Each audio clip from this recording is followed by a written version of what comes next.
Welcome everyone to Poliglotar 2020. We are in the third day of the event, and now we have a talk by Kleber, Rebello, who is Brazilian Canadian, and we'll talk about the integration in the Canadian society.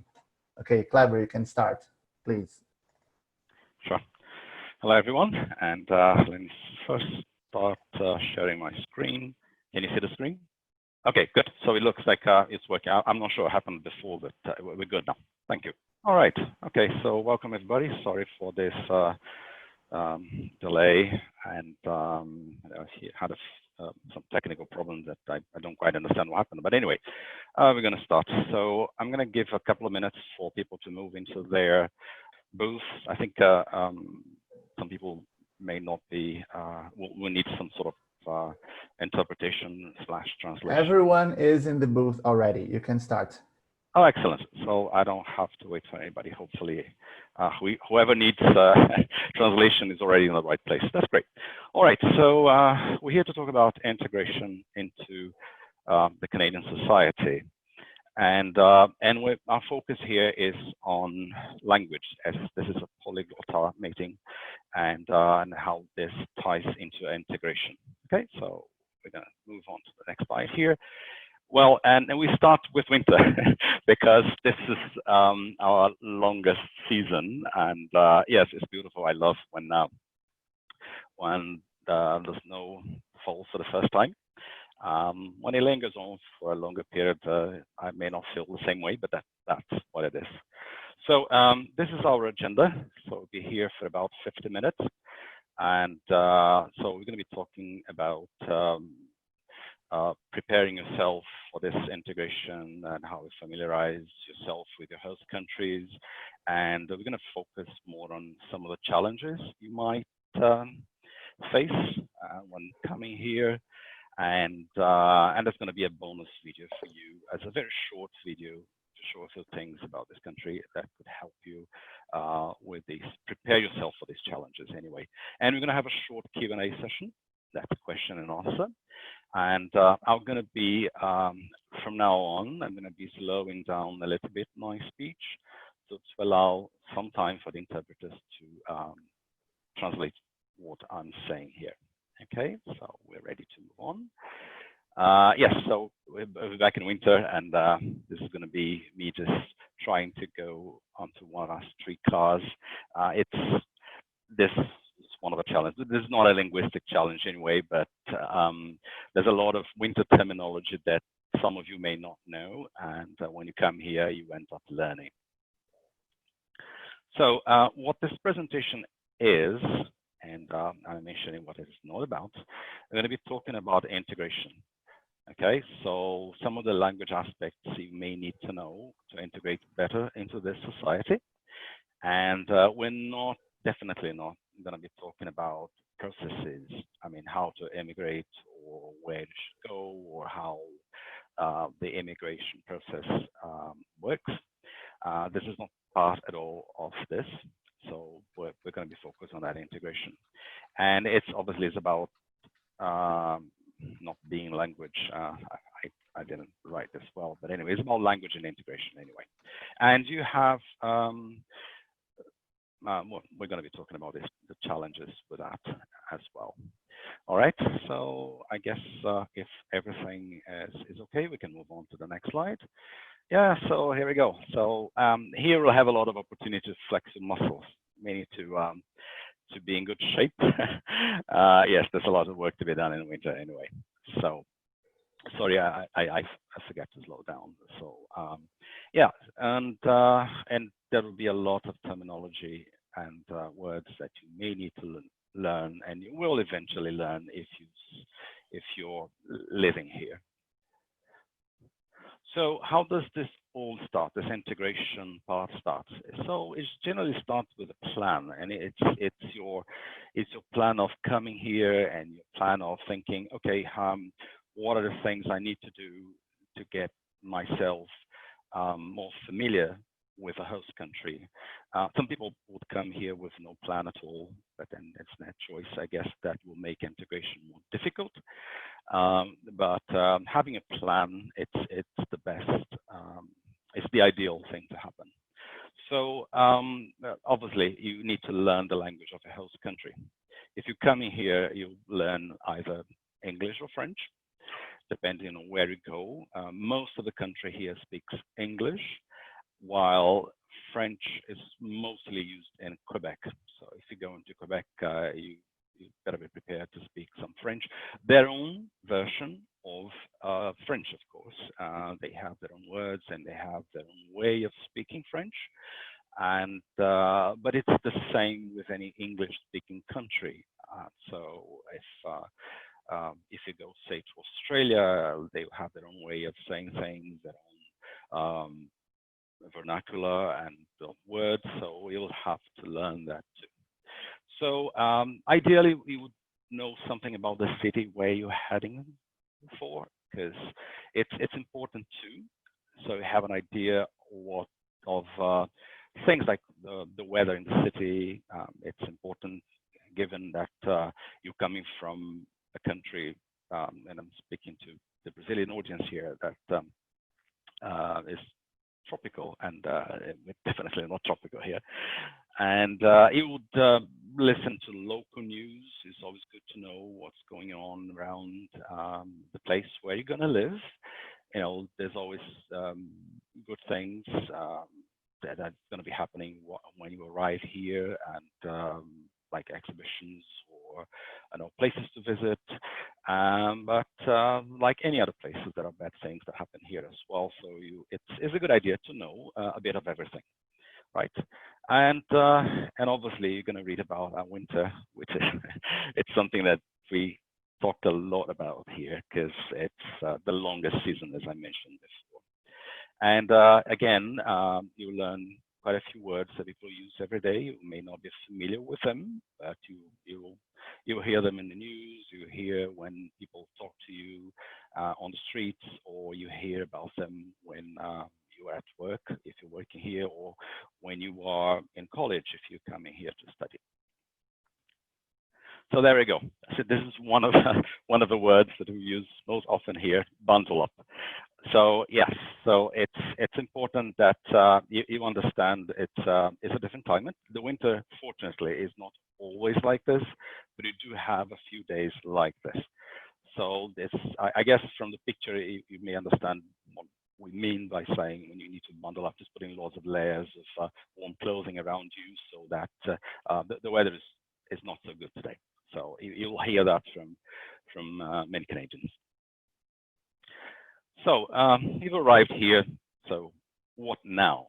Okay. So what is it that you need to know more about the place you came to, and help with some language or some words that you need to use here and in this place. So you just walk around the neighborhood. You know, you've noticed it will be different from the place you used to live, and you'd maybe meet some neighbors. We Canadians, we're very welcoming, and we love to talk to neighbors. We love to get to know them. It's always nice to know who lives next to us, and so you feel free to do that. And as you talk to them, you realize the way they speak and the sort of language they're using, and you learn a few skills of how to socially interact with many of the locals here. And for those of you who are not here specifically for studying or work, and like spouses that come here just to follow their husbands or wives, and they're going to be most of the time at home. So I'll advise to look up for meetup groups. You know, they exist everywhere online, and especially now with COVID-19, and that's where we meet many of these people. And there are different groups of interest there. I mean, it may be, you know, you may be interested in cycling, for example, or you may be interested in jogging, or you may simply be interested in learning more about the country and you know, enhancing your language skills. And you can find them. The actual website is meetup.com. and you just search for whatever interests you. And if you're here for the first time, it'll be good to interact with people that may be in the same situation, or you find Canadians that they volunteer themselves to be there to help out people that are new to the country. So there's an opportunity for you to enhance your language skills and see how people communicate here. And importantly, and stick to the language of your host country. I know it can be intimidating sometimes when you go out there and start seeing people for the first time speaking only English or French, say, and you be tempted to join your community. There are other Brazilians here, there are other Portuguese-speaking people here, to join them and spend time with them. It's good because it gives us some comfort as you are in a foreign country, but at the same time, because you're trying to integrate, and you also, well, if you're integrating, that means you decided to live here. It's very good that you try to use English as much as possible, or French, or whatever language is used in the place you are, so that you can feel more and more comfortable with the language and learn the ways people use the language here. That's very, very important. Yeah, so back to winter. As I said, winter is long. So this, as I mentioned to you, we'll always have opportunities to being fit, and this is one of them. You have to shovel snow. This is another term you'll hear all the time. There's a streetcar, this is one of the modern ones in Toronto, and yeah. So here are some of the challenges, and I think I sort of hinted at them at the beginning.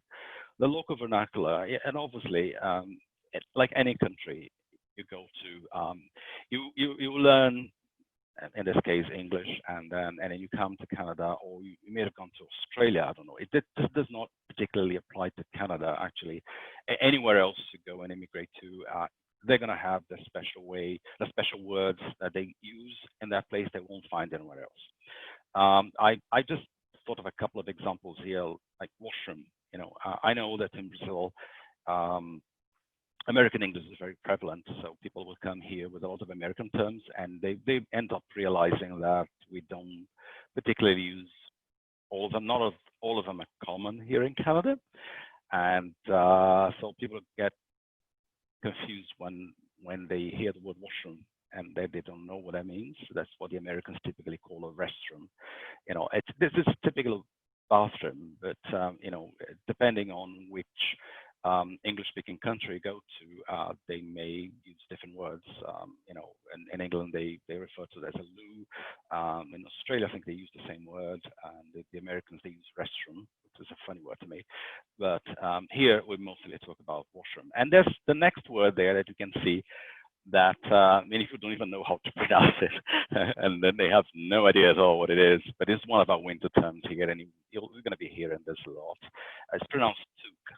Toque is that little winter cap that you wear on top of your head, and there's sometimes this pom-pom on top.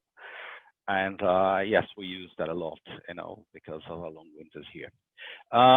Spelling, yes, again, back to what I said about American English being very prevalent in Brazil. People will come here and be very surprised that we do not exactly spell like the Americans. So this is something that you need to get used to doing, finding out these particular things about Canada, and that will help you out. So when in Rome, and you've probably heard of this proverb, that only means that if when you go to a country and they have their own customs, culture, just be open and willing to adjust. Okay, so remember, you're no longer in your home country, and you will find a lot of different things here. Just watch for them and observe people, interact with them, so that you know how people talk to one another, and the things that they say when they start an interaction, and things like that. Food, if you go to our big cities like Toronto or Montreal or Vancouver, you will realize they're very multicultural. So we have a lot of influence in terms of food. So be open to that too. I've heard of many people saying, "Oh, I can't find this or that that I've had in my home country." You will find out, only that you may not find it in the regular supermarket. You may find some other place that are specialized markets for, say, Portuguese or Spanish or Brazilian food. You will find them, but just be open to food. Okay, sometimes when you go out and you go to food courts here, you may not find your traditional food or your staples. So don't panic. Just be open. You know, it's a question of adjusting. It's very important that you are in the right mood to adjust. This is a big part of integration, and there's a lot of words that come with food here, and you will learn as you arrive and you start going out and attending, going to restaurants and stuff. And weather, I didn't read about it. Yes, so there's going to be tons of talk about weather, and we have all the four seasons, but sometimes the weather can be a bit unstable. So Canadians love to talk about weather, and yeah, so you'll hear a lot about that. Health and education system. What would I put in here? Because yeah, it may be very different from what you find in your home country, and I'm speaking particularly to the Brazilian audience. I understand you have a sort of a two-tier system there, where you have like a public and a private sector, and one may work better than the other. Here we have a single one, public, that everyone uses. Okay, it's not 100% perfect, but that's what you have here. And sometimes I hear people complaining that okay, so I feel this way. I feel under the weather. I don't feel so well today. So why can't I just simply pick up the phone a clinic and just schedule an appointment and just go there? That's not how it works here, unfortunately. No, because it's a public system. Okay, let me explain that a little bit. When I mean public, is because it's financed by our taxes. Okay, so it's the government paying for you. You pay your taxes, and when you go into anywhere, I mean, like a hospital, a clinic, or if you go to a specialist, they don't pay for anything because your taxes have already paid for it. So, having said that, there's someone who controls this. Okay, and this person is called a family doctor. So the minute you arrive here, you're going to have one, and this person is the best person to actually assess whether or not you need to go to a specialist. You know, I know sometimes people have the impression that, okay, I know exactly how I feel, I know exactly who I have to see, but it's not quite the case, right? So it's the same when you go to a hospital.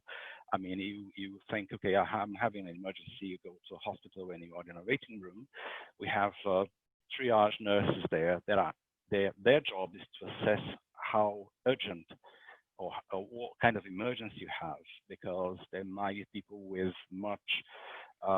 with real emergencies there, like someone who's just come in because of a car accident or something.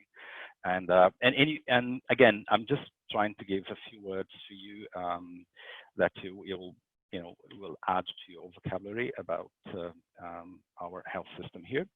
The educational system is different as well because it's all public again, and we do have a few private schools, but most people, the great majority, is 99.5% uses that the public system. It's like for everybody, and again, it's paid by taxes, and you're going there, and it's structured in a different way from it is in Brazil. So sometimes I hear people say, "Oh, how come they're not teaching this at this time?" It's just that we tend to teach in a different way from what happens in Brazil. For instance, there's a lot of focus on presentation here in Canada. You may have heard of us. So I've heard that in Brazil, some people have never done a public presentation and won't do one until they reach their master's degree. That's when they have to present something to the public or to an audience. Here, this happens very, very early at kindergarten. It's called show and tell. And so little kids, they just take books at home, they read them with their parents, and they come back and they start talking about the story they read, and then they will start talking about how they felt about the story, and they will start getting questions from other people, from the other young kids, or maybe from the teacher. So this is something that happens at a very early age here. So many people may not be used to that, but that's how the educational system works here. So learn about these things. It's very important to learn about how differently these things are, and so don't be on the defensive. It's not that um, uh, the system is good or bad. It's just that it is different. Okay, so be prepared for that. Be willing, be open to adjust to the new country, which is part of integration. Yeah. Kleber, we have two questions here I would like to ask. Nicholas asked, where do you live in Canada? And Patricia asked, for how long have you been living in Canada? Sure, I'll come to that in a minute. So what I was done with this, Okay. and I'll have this Q&A session. I'm looking at the time here. I think I will have time for it. Anyway, so yeah, so this is your slowdown thing that happens, and you see the cars there. This is snow plows, by the way, and while snow is falling, they need to clean up the roads, otherwise it becomes very treacherous to drive on. And you see some cars behind them, so they run at about 30 kilometers an hour. So be prepared that you may not, if you're late for work, you'll be even later. Anyway, so the other challenges you may find is a bit of xenophobia. And again, this is expected in a country. Is not that you'll find a lot here.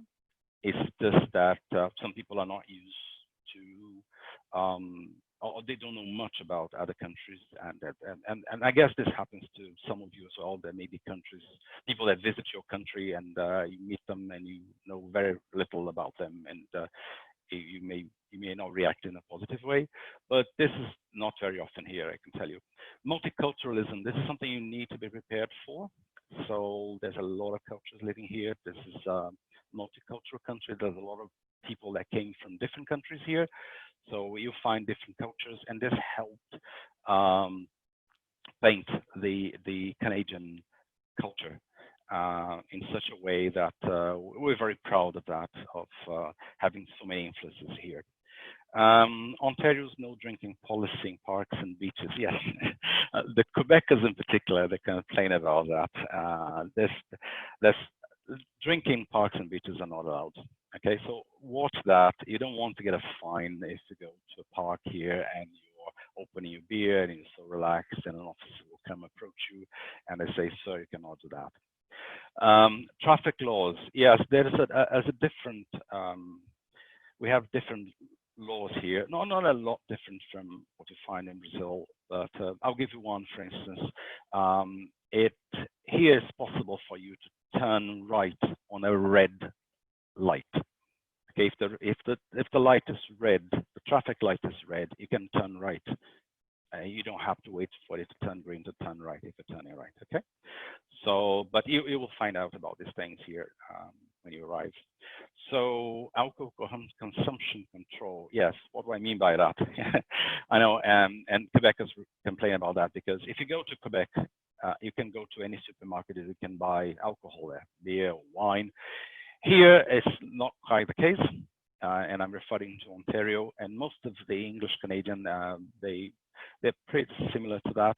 You go to specific stores to buy what you need. Here in Ontario, we have what we call a beer store. That's why you buy beer. Okay, so if you want to go to, say, to buy wine, you need to go to a liquor store, or as we call them here in Ontario, LCBOs.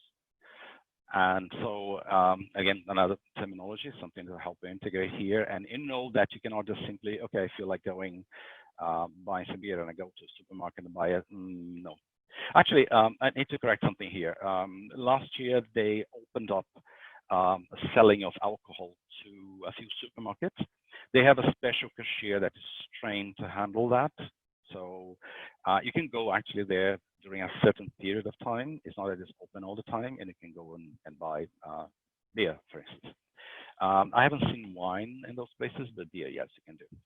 Dress code is something very important when you come to a country and you're trying to integrate. This we in Canada we don't show a lot of skin, you know, and given it's not a tropical country, we're not very used to that. So just be very careful and watch people around you, the way they dress, especially in the summer, you know, and the kinds of bathing suits they wear here, especially for women and maybe men as well. So you don't get into an uncomfortable situation. There we go. And yes, more winter for you. Yes, this is maybe one of the surprises in the winter where you wake up early in the morning and you're trying to rush out to work and then say, oh no. And then you have to clean up all your car, remove and shovel the snow around your house in a driveway and all that. And that can take a good hour before you can actually leave that place. Okay, and then you have to go slow because there's a lot of snow there, the roads are slippery and all that. So just pay attention to those things. So yeah, so let me talk about this particular thing about Canada. Okay, so these are the things that can happen here, you know, and they don't happen too often, but they do happen. So you need to be prepared for that. So you wake up with up to 35 centimeters worth of snow on the ground, so you have to remove it. I'm sorry, otherwise you won't be able to get to work. And sometimes it's sunny, very, very sunny. And in winter, I know this is a surprise to many people that come from tropical countries, but sunny days in winter here are the coldest. Okay, that's when your temperatures will go down to minus 15 here in Toronto. With the wind, they may go further down to minus 25. And up north, if you go to some other provinces, you may see temperatures well, close to minus 40. In Quebec City, for instance, I've heard, I've never been there in winter myself, but the temperatures can reach minus 50 with the wind, 50. Yeah, it's not really nice. So there can be lots of shoveling for you to do, as I mentioned before. Your car may be stuck and you need to dig them out. And the streetcars obviously will run more slowly because of the snow and because of the slippery roads and stuff. So yes, so give yourself lots of time in days like this.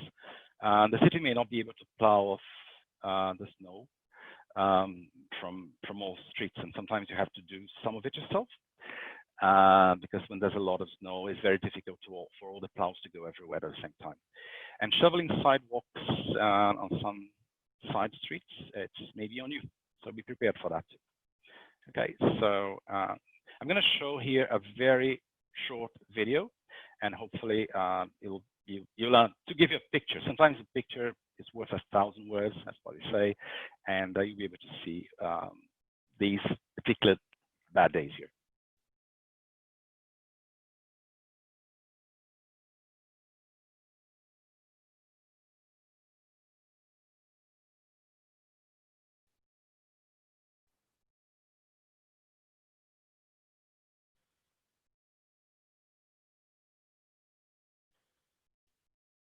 There's no sound for some reason, but I guess the guy is simply complaining that, you know, how bad it was.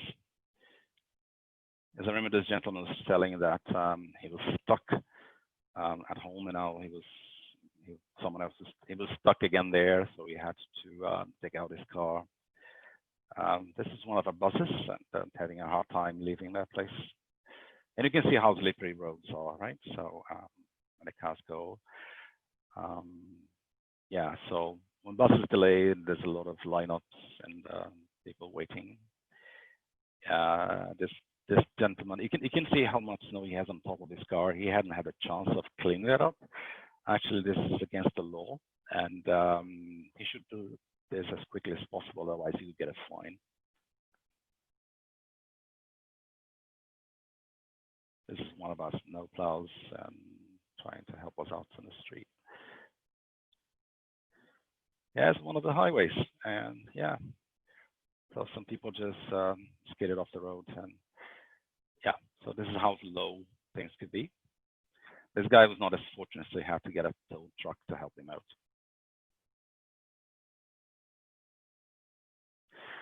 Yes, and this one is stuck. So we're very, in days like this, we try to help one another, and that's what it is. Okay, let me just go. I'm not going to show this video because it's going to take more time, so we have more time for question and answers. Yes, so we come to our question and answer time. So Q&A. So if anyone wants to ask a question, please feel free to do so. Some people asked questions in the chat box. Maybe you could stop sharing your screen so that people could speak, or I could read them. I don't know what people want to do. You just read them out to me. That's fine.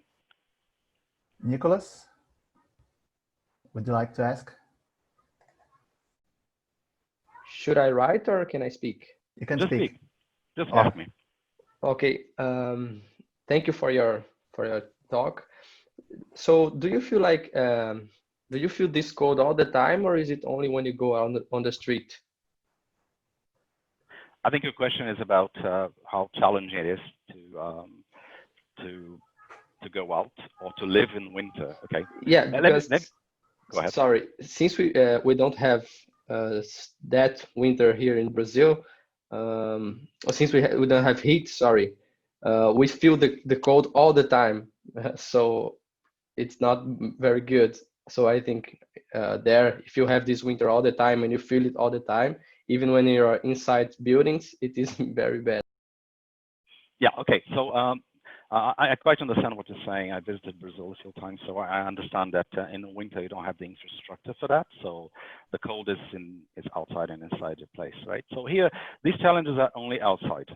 Okay, so when you're away to work or on your way somewhere, maybe to the grocery store, to the supermarket, but not indoors. In the winter, I'm dressed the way I'm dressed now, you know, short sleeves, and you know, we have the whole infrastructure in offices, on buses, in public transport, and you know, on the subway, and inside your home. We have a proper heating system, so no, do not worry about that inside. So I actually I have something to say about this. I remember meeting this Canadian, and he's of Portuguese origin. So when has a Portuguese background, so he went to Portugal to visit his grandparents, and it's winter there, and I think it was Lisbon, and the temperatures never go below 0. It's actually around 5 degrees, but he says it was so cold because the cold is outside. But when we went back home, and he was expected to take off all his jackets and be on short sleeves and shorts and stuff. But he says the cold was inside the house too. Yeah. So he was very surprised about that, and his statement was that I felt colder in Portugal than I usually do here. So not to worry, it's not indoors now. You don't have to. Yeah, we have some questions here. Where are you from in Brazil? I'm originally from Rio, and I think there was another question I'm anticipating myself here, and I've been here for over 20 years. Yeah, you are in Canada for 20 years, okay, and where in Canada? Oh, sorry, I'm in Ontario, and in a town close to Toronto, and we call it the GTA. There are several small towns around Toronto, where you find most of the residential areas and houses and stuff. So that's where I live. So it's southern Ontario. Okay, can you stop your screen sharing, because then we can see you better? Oh, is that so? Okay, let me just do that. So it goes. Because you will not show any slides anymore, right? No. Actually, yes. I was going to show this one, but let me just show this briefly, so people don't get too scared, okay? Right, so let me just go back here. That was a question I was going to ask. Are you trying to bring people to Canada or not? Because you only showed like snow. And what are the positive sides of Canada? Could you tell us a little bit more? Okay, you still see my screen, right? Yes. To you, okay. So I'm at this point, I only showed winter because it's the longest season. So whomever comes here needs to get used to that. Okay, but you do have spring, right? And this is as beautiful as you can see, right? So people enjoy. I particularly love spring because of the flowers, and everything is blooming everywhere. So it's just perfect. And we do have summer. Amazingly enough, people go to the beach here. We don't have the sea in Ontario. You would have to go to Vancouver or to the Atlantic coast for that. But we have lakes, huge lakes here. And you have an enormous amount of beach. Obviously, with COVID-19, you don't see these many people together on the beaches. They're quite far, and this beach is long. By the way, this is one of the longest beach here in Ontario. It's 14 kilometers long.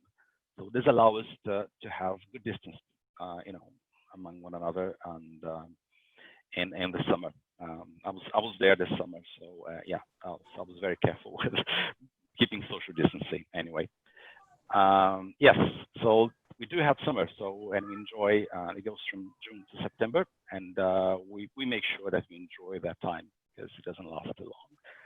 And we have fall as well. Now, some people like the fall better than spring. I myself like spring, but the colors in the fall are just fantastic. That's what you see. And people may be wondering, how does this happen? You know, how come they change colors? It's the cold that somehow burns the trees or the leaves on the trees. And every leaf we burn into a different color. So it's a big natural watercolor you see. And if you happen to be here, it's good to be on a mountain so you can see this from the top. It's very beautiful. It looks like a work of art. Anyway, and as we end up in winter, so let me finish that. Okay, so let me just you guys can see myself. So and let me just go to stop sharing. Yeah. Okay. Does anyone have another question they would like to ask in person, or I could read them as you wish? Well, Teodoro is asking, how is to live in Canada in the sense of work and economic situation? Yes. So okay, so let's talk about the economic situation because it's been impacted all over the world. The COVID-19 brought a few challenges to many people in terms of jobs. That unemployment obviously went up, which is normal everywhere. Thankfully, we have the support of government here that is helping out these people while they are in this transition period. We look at it as a transition, as more and more people are now going back into work, and there were quite a few. I remember reading recent stats about job creation, and there's been quite a few jobs being created already, and many people are already going back to work. And the reason being is because now we understand what we are dealing with. At the very beginning, we did not know at all. So the best thing to do was to simply just shut down the economy for a little while so that we could understand what needed to be done. Now that we do, things are really improving. From employment perspective, if you're talking about someone who's coming from abroad, coming here, it very much depends on your job. Some jobs are easier to get here. Say if you're coming from abroad, if from IT, say, you just have to show experience. Experience is very important. Okay, so you need to have a degree. But the degree is not the turning point for you. It's not going to be the one that is going to decide whether or not you're a good candidate or you're going to be the selected candidate. It's your experience here. And obviously your language skills. And we're going now back to the topic of Poliglotar. You need to have good language skills. It's important that you keep practicing your language here. Don't be so keen to get together with your community all the time. Remember, you're in a different country. The language here is English, or it is French if you're in Quebec. And that helps you bring you to a comfort level when you go to an interview. Yes, you have to go through an interview. So if you don't feel you're capable of answering questions in an interview, even in your professional, just spend some time while you are in your country and try to improve on your language skills and focus on your profession, okay? There are tons of videos on YouTube that can help you out to that. Listen to things that you're familiar with in another language without subtitles, without translations. Just get used to it, yeah. Okay, Karini is asking, which are the best companies to try to be recruited from before going to Canada? Do you know some of these companies that hire foreigners? Actually, no. I've you know, the companies here, they don't care really where you come from. Okay, so and again, it very much depends on experience, right? And your level, your comfort level with the language. Okay, you need to present yourself in an interview and be able to talk about your experience your past experiences. If you don't manage to do that, it's not going to be very easy for you to get a job. So, but no, the companies here don't care about where you come from. Actually, in your resume, you don't even mention where you come from. Okay, you just mention your experience. You don't have to mention things like age. It's not allowed by law, because this prevents people from discriminating, based on age or ethnicity. So we don't have that kind of stuff here, right? So you just mentioned professionally what you've done, and that's about it. What if you mentioned by accident your age or where you're from? It doesn't harm. It doesn't harm. There's no harm to that. Okay. It's just that people will recognize. You're just telling, okay, I'm a foreigner. The way I come from, we usually mention it. People will read it like this way. It's not that they're going to discriminate against you because of that. Okay. And Nicholas has another question. Please, Nicholas. Financially speaking, would you advise someone to go to the main provinces like Ontario, British Columbia, or to the smaller provinces first? Because I know you earn more on the main provinces, but you spend more as well. That pretty much depends on your style of living. Okay, some people are used to big cities, so I would advise them to go to a big city. So if you're used to smaller cities, you can go to other provinces with smaller cities. There's a lot of immigration to our big cities like Toronto and Montreal and Vancouver. But because there's a lot of people coming, and they're actually trying to start the immigration processes there, what I've heard is that they find it difficult to be selected because there's a lot of competition. You need to take that into account too, right? So, and I've heard recently that the Atlantic provinces are the ones who are making it easier for a new immigrant. These are smaller places.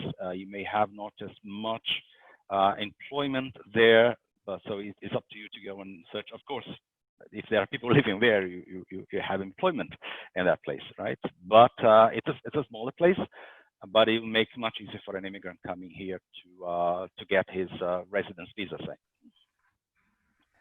Okay, anyone else? Even if you want to ask in Portuguese, it's possible, okay? No, we don't have more questions. Okay. So thank you very much, Kleber, for the talk. And Sorry. it was very nice. Yeah. Can I ask the last question? Okay, last Sorry. question. Okay. If no one's gonna ask, do you think it's interesting to learn French, even if you're going to a city that doesn't speak French? Like, is that attractive to employers?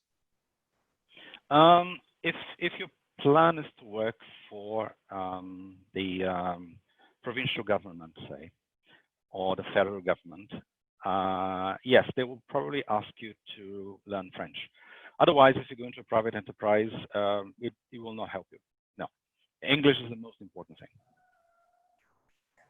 Okay, we have just one more question by Teodoro. Please, Teodoro. Does the stereotype hold? Are they really that nice and polite, Canadians? You know what? You find all sorts of people. I mean, I'm sure that if you go anywhere, if going to Brazil, you find people that may be very welcoming, and others may not be so. So, but in general, people are very welcoming here, so you should not worry about it. That's great. So let's go to Canada to visit or to live. But don't come here in the winter if you're just visiting, please. Okay. So since we have no more questions, thank you very much. And we enjoyed a lot the presentation. And yeah, we have his contact information in the group. Okay, you can talk to him. Nicholas, don't worry. Nicholas wants a lot of information. So, thank you so much for the opportunity, and I was very honored to have been invited here to be part of this huge event. Thanks so much. Thank you very much. So have a nice day. Bye. You too, guys. Bye-bye.